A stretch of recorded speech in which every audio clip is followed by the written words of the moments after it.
बोलो जयकारा बोल मेरे श्री गुरु महाराज की जय। दयालु श्री परमहंस दयाले जी महाराज की जय। सर्वप्रथम हम अपने दादा गुरुदेव जी के श्री चरण कमलों में लाखों करोड़ों बार दंडवत प्रणाम करते हैं और सभी परमहंसों के चरणों में भी दंडवत प्रणाम करते हैं। अनुचित क्षमा करें गुरुदेव। हम श्रवण करने जा रहे हैं पंचम पातशाह सतगुरुदेव भगवान जी का जीवन चरित्र अमर ज्योति दर्शन। बड़े ही प्रेम से श्रवण करेंगे। सबसे पहले हम आशीष लेते हैं प्रणाम करके। सभी बड़े प्रेम से प्रणाम कीजिए। मेरे दादा गुरु महाराज तुमको लाखों प्रणाम, तुमको लाखों प्रणाम। मेरी बिगड़ी बनाने वाले तुमको लाखों प्रणाम, तुमको लाखों प्रणाम। अद्वैत का पाठ पढ़ाने वाले तुमको लाखों प्रणाम, तुमको लाखों प्रणाम। कोटि कोटि प्रणाम, कोटि कोटि प्रणाम। मेरे हापू बाबा जी तुमको लाखों प्रणाम, तुमको लाखों प्रणाम। सहित देही उड़ जाने वाले तुमको लाखों प्रणाम, तुमको लाखों प्रणाम। कोटि कोटि प्रणाम, कोटि कोटि प्रणाम। बोलिए सतगुरुदेव भगवान की जय। प्रसंग आ रहा है अनन्य भक्ति। आँखों से रसपान कीजिए प्यारे, दीदार कीजिए पंचम पातशाह सतगुरुदेव भगवान जी के, और कानों से रसपान कीजिए उनके वचनों को, और श्वास श्वास के साथ शब्द का जाप कीजिए। देखिए समय तभी साकार होता है अगर हम सत्संग में भी बैठे हुए अपने श्वासों के साथ शब्द को जोड़ते हैं। ये नहीं सत्संग चल रहा है, हमारा मन कहीं दौड़ रहा है, विचार कुछ आ रहे हैं मन के अंदर, तो फिर हम सत्संग से लाभ नहीं प्राप्त कर पाते। तो इसलिए हर एक इंद्री को क्या करें, प्रभु के रसपान करने में लगा दे, कानों को भी, आँखों को भी, श्वासों को भी। तो फिर आप देखेंगे कि एक एक श्वास के साथ जब जाप होगा तो कितना आनंद आता है। तो चलिए श्रवण करते हैं अनन्य भक्ति। घट परिचय सेवा करे, प्रतिशी देखे देव। अविनाशी दर्शन करें, दादू पूरी सेव। संत दादू दयाल जी वर्णन करते हैं कि श्री सतगुरु के ध्यान और नाम सुमरन में जिसने अपने मन को लीन करके अंतरात्मा का साक्षात्कार कर लिया, तन मन धन से सर्वस्व समर्पण कर गुरु सेवा की कमाई की, वह अपने इष्ट देव की प्रसन्नता को प्राप्त कर लेता है। तो उसकी सेवा पूर्ण और सफल है। उसे ही निराकार परमात्मा के दर्शन होते हैं, अर्थात साकार और निराकार रूप अभिन्न बन जाते हैं।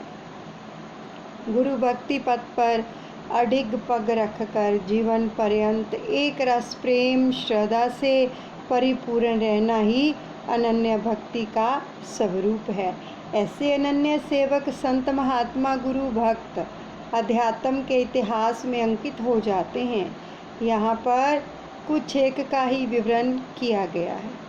पहला है दिवाकर, अपनी प्रखर किरणों के तेज से दिन में जगमगाता है। दिवाकर यानी सूर्य।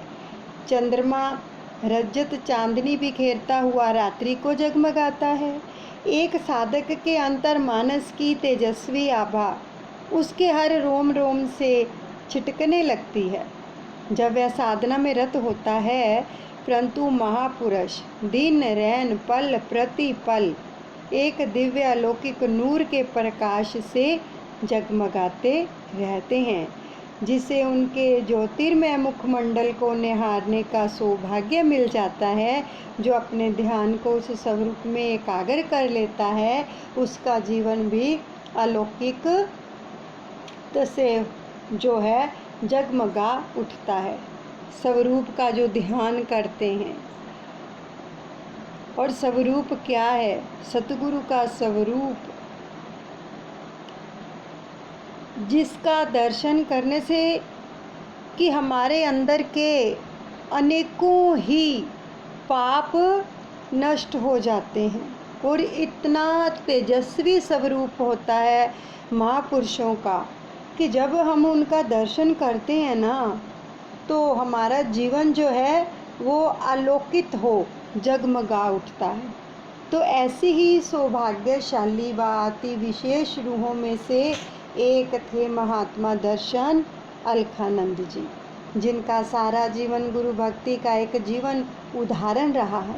बचपन से ही गंभीर प्रकृति के होने के कारण खेल कूद व अन्य क्रीड़ाओं में कोई रुचि नहीं थी, किसी भी प्रकार की क्रीड़ा नहीं करते थे। तो अपनी ही मस्ती में सदा भजन और गुरु ध्यान में लीन रहते। हृदय की तार सदैव अपने इष्ट देव के चरणों से जुड़ी रहती और हित चित्त से सेवा में संलग्न रहते। इनका समूचा परिवार भक्ति भाव के विचारों से पूर्ण था। श्री सतगुरुदेव महाराज जी श्री द्वितीय पातशाही जी के समय शरणागत हो गया। दूसरी पातशाही जी के टाइम पर ही ये शरणागत हो गए थे। और देखो, दूसरी पातशाही जी के दर्शन किए, तीसरी पातशाही जी के किए, चौथी पातशाही जी के किए, फिर पांचवी पातशाही जी के किए। इनका कितने महापुरुषों का इनको सानिध्य मिला, किसी एक का नहीं, कितने 4 महापुरुषों का इनको सानिध्य मिला। तो श्री प्रभु जी ने इनके पूर्वले संस्कारों को जानते हुए इन्हें बहुत छोटी सी उम्र में ही साधु वेश प्रदान करके अपना निजी सेवादार बना लिया पंचम पातशाह ने। तो श्री तृतीय पातशाही जी महाराज जी और चतुर्थ पातशाही जी महाराज के समय में भी ये श्री चरणों में रहकर एक रस पूर्ण निष्ठा से सर्वदा श्री आज्ञा में तल्लीन रहे। इन्हें मान सम्मान पाने की लेश मात्र भी इच्छा नहीं होती थी। बहुत सुंदर वचन आ रहे हैं। देखो, अगर किसी को कोई भी सेवा मिल जाए, ठीक है, तो उनके मन के अंदर कभी भी मान सम्मान पाने की, प्रतिष्ठा पाने की इच्छा नहीं होनी चाहिए। केवल जो भी सेवा मिले उसके अंदर क्या भाव होना चाहिए कि हमें अपने प्रियतम की प्रसन्नता चाहिए, ना कि लोगों की। नहीं तो क्या होता है, अहम आ जाता है। जब मन के अंदर ये भाव आ जाता है ना कि लोग हमारी प्रशंसा करें, हमें श्री गुरु महाराज जी ने बहुत जो है अपने निजी सेवा में रखा हुआ है। तो ऐसे में देखो उनका जीवन कैसे बीता है कि वो निजी सेवा में थे, लेकिन उनके अंदर लेश मात्र भी मान सम्मान पाने की इच्छा नहीं थी। सच्चा सेवक वही होता है, केवल प्रभु चरणों की समीपता में सदा तत्पर रहना ही मुख्य लक्ष्य था। सत्यता, सादगी, संयम, सहनशीलता ये गुण इनके दास थे। अब श्री परमहंस दाता दयाल जी श्री पंचम पातशाह महाराज जी के श्री चरणों में इनका ऐसा अलौकिक प्रेम एवं अनुराग था कि वे संगतों को दर्शन देने से पूर्व सर्वप्रथम यानी सबसे पहले महात्मा जी को पास बुलाते पंचम पातशाह और आशीर्वाद देकर फरमाते, महात्मा जी आपको देखे बिना हम कार्यारंभ नहीं कर पाते। देखो, सेवक को स्वामी फरमा रहे हैं कि हम आपको देखे बिना अपना कार्य शुरू नहीं कर पाते। तो एक बार का वृत्तांत है कि महात्मा जी का स्वास्थ्य कुछ ठीक नहीं था और उन्हें उपचार हेतु कुछ दिन के लिए सुखपुर अस्पताल में भर्ती होना था। जैसे ही श्री चरणों में विनय हुई तो महाप्रभु जी तुरंत उनके कक्ष की ओर चल दिए। महात्मा जी अस्वस्थ होने के कारण चारपाई पर लेटे हुए थे, तो श्री सतगुरुदेव महाराज जी उनके निकट ही कुर्सी पर विराजमान हो गए। अपनी आँखों के सामने इस दृश्य को ले आए, अनुभव करें, क्योंकि जैसे जैसे लीलाएं आ रही हैं उनका अनुभव भी करें, तभी आनंद आएगा। और जब श्री प्रभु जी कुर्सी से उठने लगे तो महात्मा जी ने आपके पावन चरण कमलों को स्पर्श करना चाहा, परंतु उनका हाथ श्री चरणों तक पहुंच नहीं पा रहा था। परम दयालु परम उपकारी प्रभु जी ने अपना दायां चरण थोड़ा ऊंचा उठा लिया और महात्मा जी ने श्री चरण स्पर्श कर अपनी मनोभावना को पूर्ण किया। तो इस प्रकार अपने प्रिय सेवक की हार्दिक अभिलाषा को पूरा करने के पश्चात श्री प्रभु जी ने दिव्य सत्संग भवन में बैठी संगत को पावन श्री दर्शनों से कृतार्थ किया। श्री प्रभु जी जब श्री प्रयागधाम से विदेश यात्रा के लिए जाते तो महात्मा जी अपने समय को सकार्थ करते हुए अंदर की सेवा के साथ साथ प्रिंटिंग प्रेस की सेवा भी करते। एक बार विदेश में 40 दिन का प्रोग्राम होने के कारण महात्मा जी ने विनय की कि प्रभु जी उन्हें कोई सेवा प्रदान करें। महाप्रभु जी ने उर्दू में लिखित श्री अमृत प्रवचनों की कापियाँ देते हुए फरमाया कि जितना इसमें से हो सके आप पढ़कर हिंदी में अनुवाद कर देना।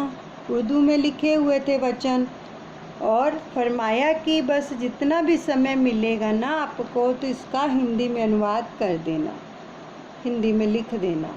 तो महात्मा जी ने तो ना दिन देखा ना रात, अंतर मन में एक ही लगन लगी हुई थी कि जितनी सेवा मिली है सब पूर्ण करनी है।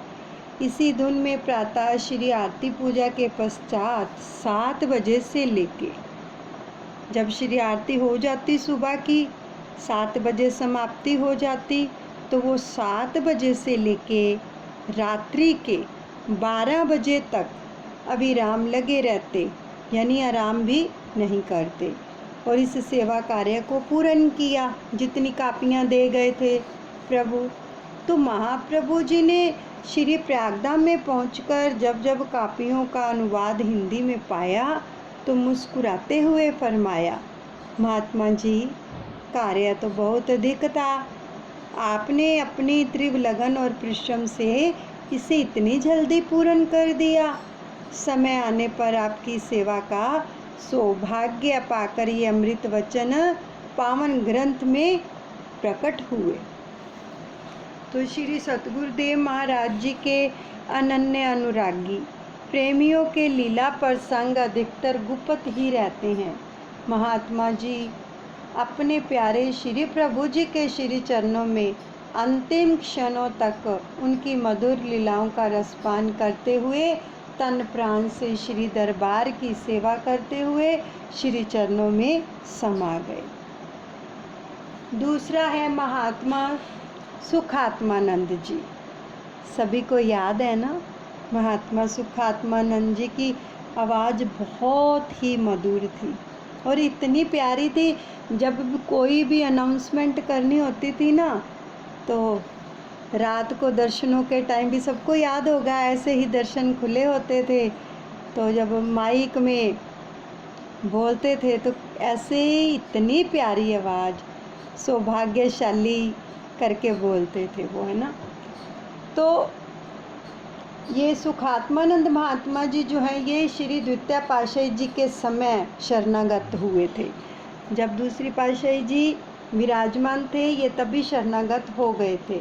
तन मन एवं पूर्ण निष्ठा से श्री दरबार की सेवा में संलग्न रहे। तो एक बार किसी सेवा कार्य के सिलसिले से 3-4 दिन के लिए कलकत्ता यानी बंगाल गए। तो उस समय इनकी आयु लगभग 70 साल की थी। तो वहाँ रास्ते में इनकी एक व्यक्ति से भेंट हुई जो ज्योतिष विद्या में समक्ष था और उसे रेखाओं का भी पूर्ण ज्ञान था। तो उसने महात्मा जी के मस्तक की रेखाओं को देखकर अनुमान लगाया तो पाया कि यह तो अपनी आयु पूरी कर चुके हैं और अब तो इनके कुछ ही श्वास जो हैं शेष हैं। उसने महात्मा जी के पास जाकर कहा, संत जी, विद्या के अनुसार आपकी आयु का योग शीघ्र ही समाप्त होने वाला है। इस धरती पर आप कुछ ही दिनों के मेहमान हैं। तो उसे क्या मालूम कि पूर्ण सतगुरु की भक्ति करने वाले सेवकों पर काल का कोई वार नहीं चल सकता। उनका जीवन मरण तो सतगुरु की मौज पर निर्भर होता है।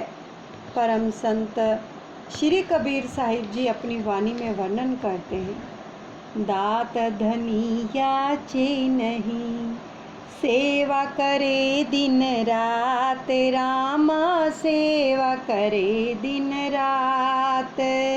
कह कबीर त सेव कहीं, काल करे नहीं घात। बोल मेरे गुरु महाराज की जय, मेरी दादा गुरुदेव की जय। जो सेवक सभी इच्छाओं का त्याग करके पूर्ण समर्पण भाव से दिन रात सेवा में संलग्न रहता है, काल उसका कुछ भी नहीं बिगाड़ सकता।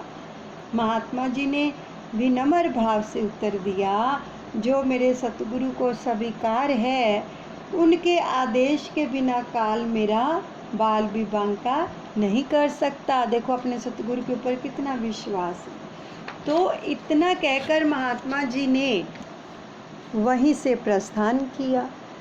जब वे श्री अनंतपुर पहुँचे तो श्री प्रभु जी ने मौजवंश इन्हें पास बुलाया और फरमाया, महात्मा जी, कैसा रहा बंगाल का सफ़र?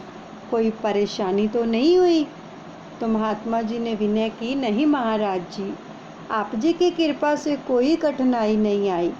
श्री सतगुरुदेव दाता दयाल जी ने फरमाया, महात्मा जी, कठिनाई तो आपको आ भी नहीं सकती।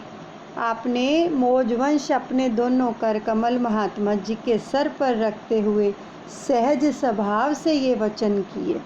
श्री पंचम पातशाह ने दोनों कर कमल महात्मा जी के सर पर रख दिए और क्या वचन फरमाए,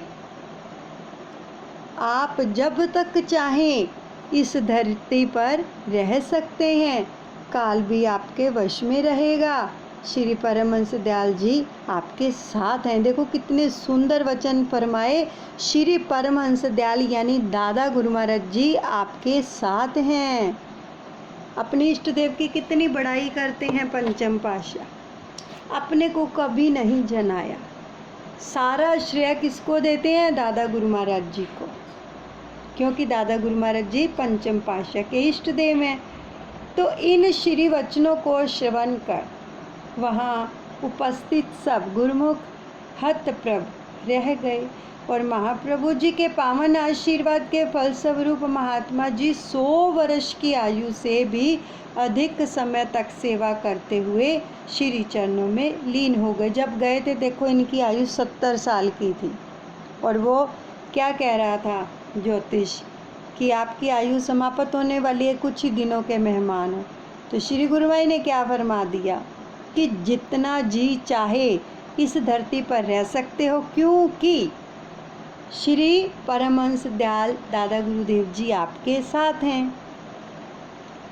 तो बाल्यकाल से ही श्री अनंतपुर दरबार की सेवा में रत रहने वाले महात्मा ध्यान सागरानंद जी उच्च श्रेणी के संत थे।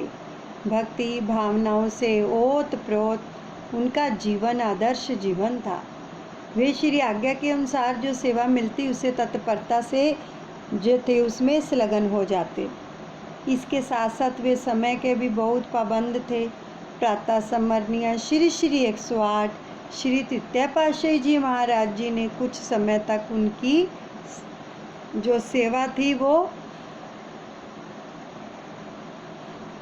ट्रक में पत्थर भरने की लगाई तो वे प्रातः ठीक 4 बजे दिव्य सत्संग भवन के सामने पीपल के वृक्ष के पास अपना ट्रक लेकर आ जाते और हल्का सा हारन करते ताकि गुरुमुख जन जो सेवा करने आते थे उन्हें संकेत मिल जाए। तो श्री सतगुरुदेव महाराज श्री पंचम पातशाही जी तब साधु वेश में थे। तो आप भी नियम से 4 बजने में अभी 5 मिनट पूरे ही, यानी पहले 4 बजने में अभी 5 मिनट होते थे तो उससे पहले ही वहाँ पर पहुँच जाते थे 4 बजने में।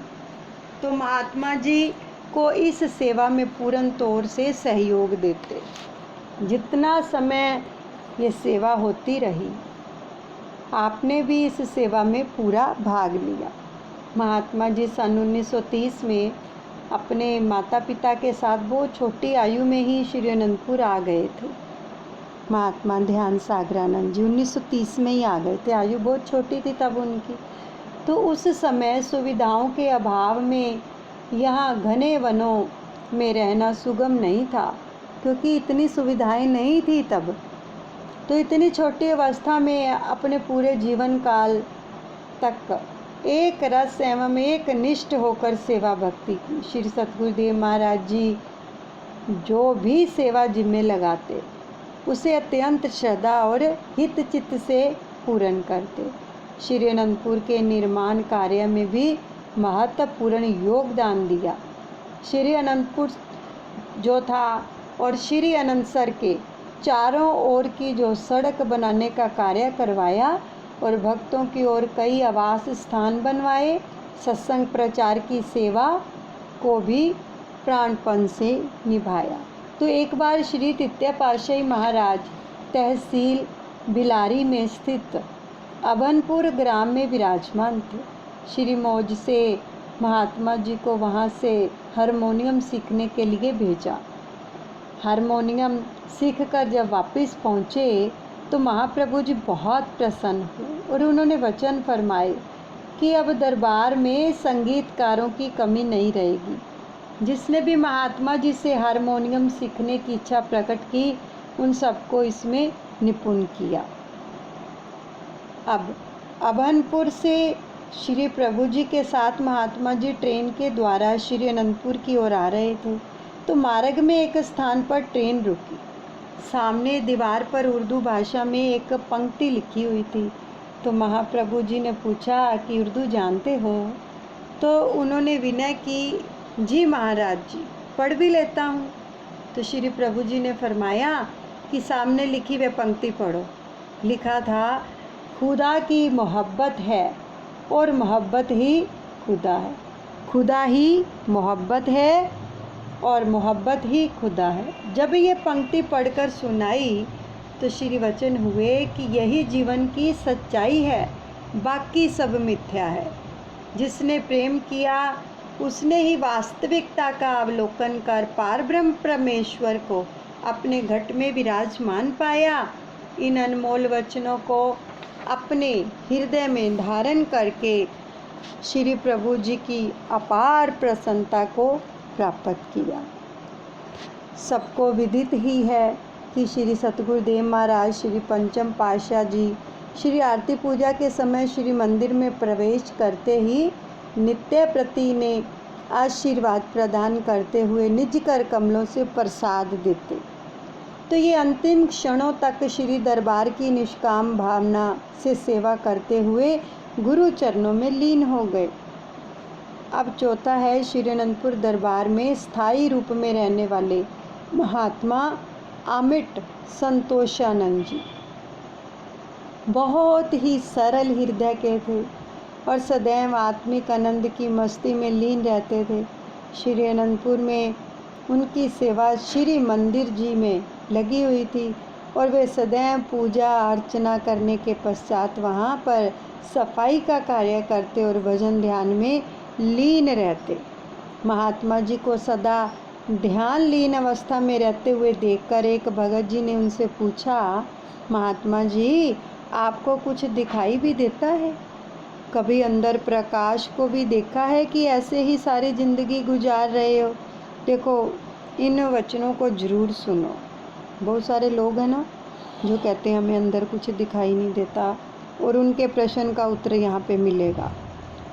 तो उन्होंने सहजता से उत्तर दिया, भगत जी हमें तो केवल इतना ही पता है कि सतगुरु की सेवा करनी है, उनकी आज्ञा से अपने समय को व्यर्थ ना गवाते हुए भजन सिमरन करना है। शेष सब वे ही जाने, हमें तो केवल इतना ही जानते हैं हम तो कि हम श्री मंदिर जी में बैठे हुए इस पंच भौतिक शरीर का त्याग करेंगे। कितना भजन सिमरन था उनका कि जिनको अपनी मृत्यु के बारे में भी पता लग जाता है, उनका भजन सिमरन कितना होगा। वो ये सब चीज़ें नहीं देखते कि हमें अंदर कुछ दिखाई दिया या नहीं दिया, इन सब चीज़ों से उन्हें कुछ लेना देना नहीं होता है। बस प्रभु से प्रेम करते हैं और भजन सिमरन करते हैं। तो वह भगत मन में विचार करने लगा कि क्या सचमुच इनके अंदर इतनी भक्ति भरी हुई है, जो इन्हें अभी से ही पता चल गया कि ये श्री मंदिर में बैठे बैठे ही प्रलोक गमन करेंगे।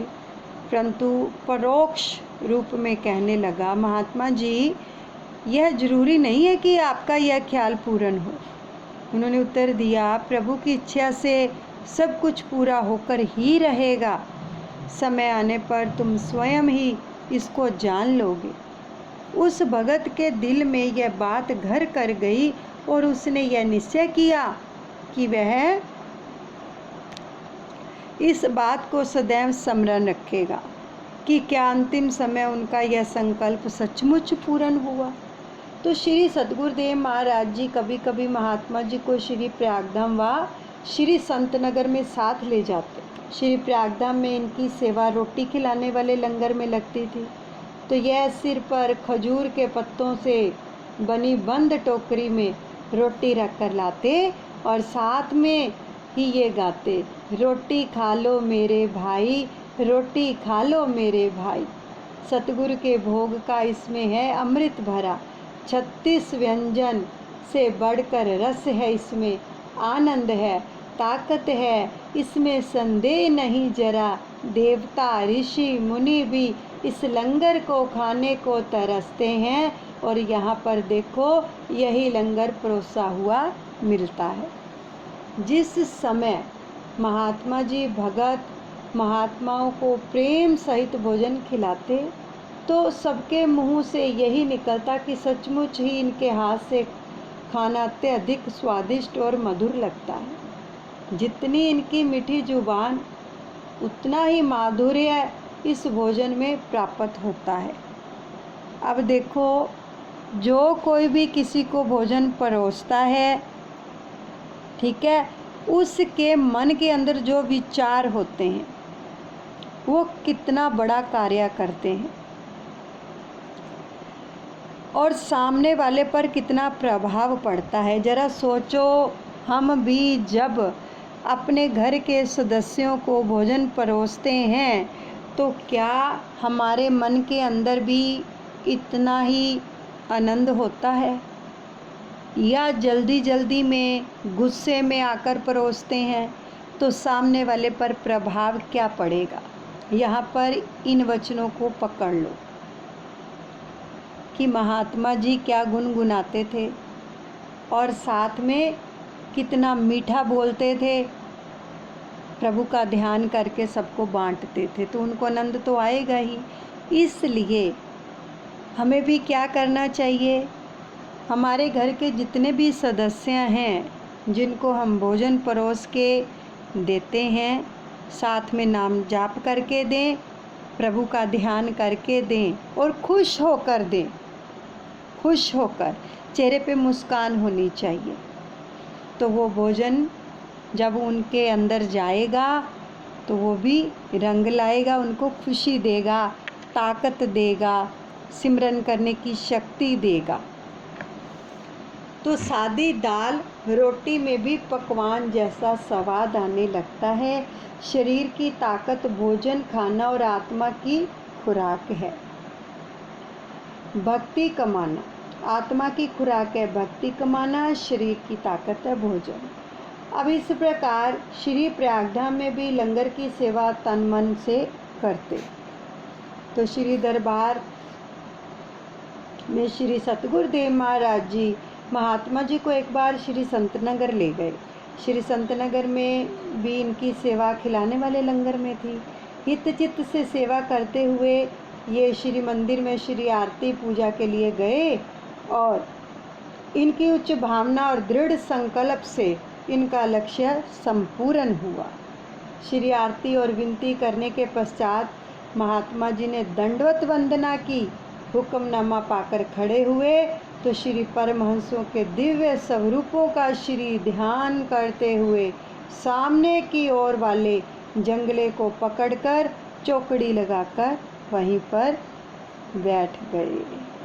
तो एकदम सबका ध्यान उस तरफ चला गया कि अभी तो महात्मा जी खड़े हुए थे और इतनी जल्दी ध्यान में लीन होकर शरीर को त्याग दिया। श्री आरती की समाप्ति पर श्री प्रभु जी ने फरमाया कि महात्मा जी पहले ही ध्यान में मगन रहते थे और अब यह अमर ज्योति परमात्मा में एक रूप हो गई है। तो सब शरणागत गुरुमुखों के दिल में एक ही भावना तरंगित हुई कि हे प्रभु, हमारी भी श्री चरणों में ऐसे ही तोड़ निभा देना।